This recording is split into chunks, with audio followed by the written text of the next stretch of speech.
What's going on, everybody? Welcome back to GmiasWorld, and right now we're going to be talking about the best abilities currently to use in Madden 22 Ultimate Team. Obviously, when you guys jump into Madden 22, it is a lot different than the previous Maddens. A lot of you guys that have come back after 21 or even from 20, you're very, very surprised at the amount of abilities and why I'm always making a video about it, because it changes so frequently, right? We eventually start to understand that there's a lot going on that we don't really understand, but we can see the differences in the way that the players play. All right, so when you go ahead and look at your team right now, you're gonna be able to see, does that guy still do that? Does that guy still do that? Like, what is he doing? Do I need an O-line ability? Is that guy an idiot? Like, it's just weird stuff that goes on, and you start to question everything that you're doing.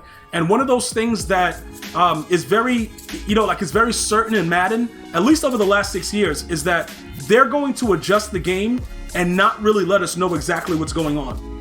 So because that's the case, you have to be able to figure out what's happening, what's going on, and what's the best possible scenario for you.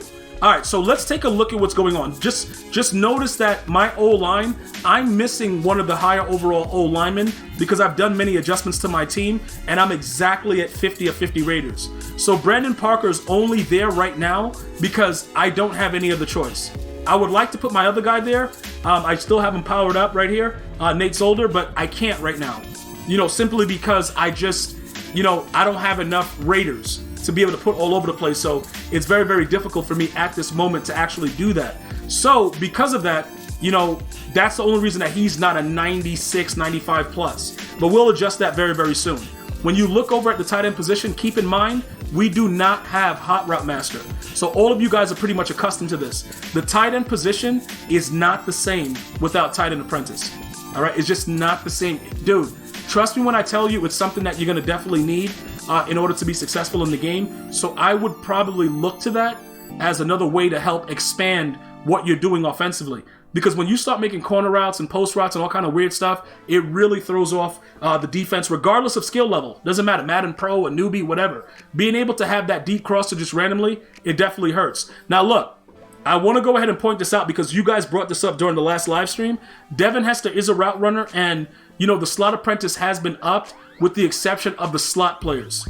Okay, so they're obviously, you could probably use Branch and get slot apprentice for 1 if you wanted to. And just so you guys know, he's still also a 99 speed with the chems regardless. So that is an option if I'm looking to go ahead and do that. They're both 5'11", so it doesn't really matter. I'm just letting you guys understand that you can save AP here with the player that you use that ability on. It's just because I was streaming and I'm like, yo, you know what? Let me just go ahead and throw everything in and we'll figure it out later. You know what I'm saying? Like, I don't want to let you guys wait while I have to, raid sell Devin Hester and do a bunch of other madness. So that's pretty much what it was. So that's why he's there with that, and we're using 2 AP. Not ideal, but if you can find a slot archetype guy and then use that and save the AP, that's always good stuff. So I'm probably going to do that, but because the NFL playoff promo is so close, we may just wait it out. The next situation right here is very, very important, and I want to kind of expand on it a little bit, all right? We started this off of Boomer Esiason, where we started going after, pass lead elite versus gunslinger based on release. So Jalen Hurts can still slang that thing with pass lead elite, and it saves us 1 AP. Because I think Gunslinger is 6 on him, right? Let me just make sure. Yeah, so actually saves us more. Yeah, 2. Yeah, well, the 2 AP. So going past lead elite on players with good releases are fine. Again, if you're using Dan Marino, Dan Marino's release is not like Jalen Hurts, Kyler Murray, or Boomer. He's not getting the ball out that fast past lead elite. I actually paid the money because you guys told me how good he was, and he sucks. The only thing good about him is the Hot Route Master, but because he's so outdated at this point, that doesn't even matter. It doesn't even matter anymore. All right, and obviously, Escape Artist is a must-have. The one thing you got to give the EA Sports team for credit, the EA Sports team credit for. That's what I'm speaking before. But EA Sports team credit for is the fact that Escape Artist has consistently been the devil. All right, that's why I can't get the words out, because I wanted to get that whole thing in there, let you guys understand what's going on. Escape Artist is evil. So if you're not using it, you need to start using it. And let me explain to you why. If you know how to really step on the gas It doesn't matter how fast the defender is that's coming in. It could be a corner. It could be, you know, whoever, dude. It could be Moses. It doesn't matter who whoever's coming in, Escape Artist is godlike. I like the fact that although a lot of pros have been crying about it, EA Sports has not yet upped the AP. But I would estimate somebody changing it soon, just because people are complaining so much, so EA will just do it. Not because it's necessary, because the Scrambler archetypes should be able to get it for the cheaper amount. Escape Artist should not be 4 AP. It's so stupid that on a Gunslinger quarterback, you know, like a strong arm with Gunslinger, they raised it to 4. Like, why are you doing that?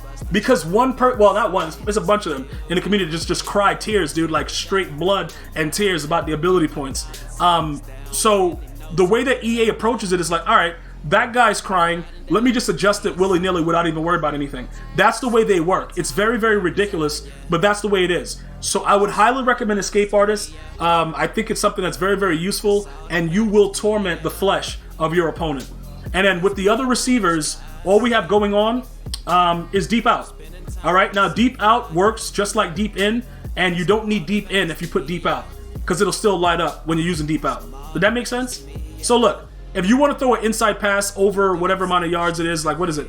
Because the mid out, I think that's between 11 and 15 or something like that, or 11 and 19. So anything over like 20 yards, let's say, Deep Out or Deep In, you just get Deep Out, because it's gonna do it the same way. Just remember that the archetypes, physical archetypes, it cost 2. So if you could get deep threats out there that has it, it's much better. And that's one of the main abilities you will need to moss the lights out of your opponent.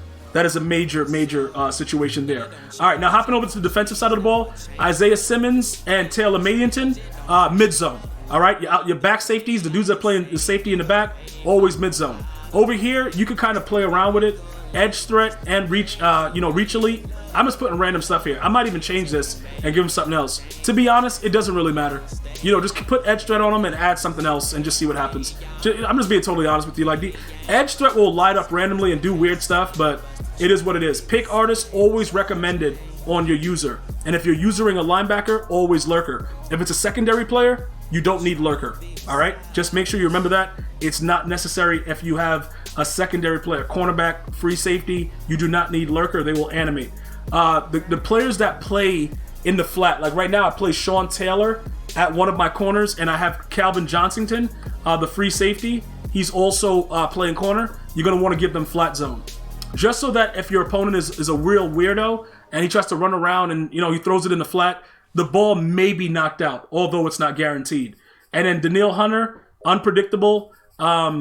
The inside guys that you play, whether you're doing 3-4-4-3, try to give them unpredictable, see how it works. And then obviously on the other side, you're going to need one more edge threat. You should have one inside stuff no matter what. It doesn't really matter. Always have at least one.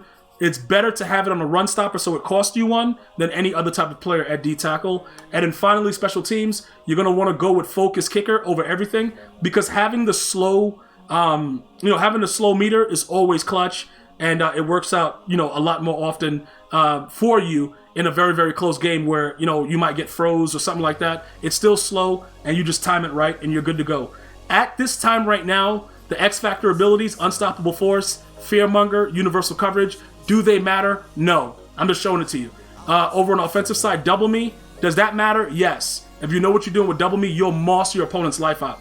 And that's pretty much it for us right now. Let me know if you have any other questions or comments, and I'm going to see you guys and girls next time. One love, y'all.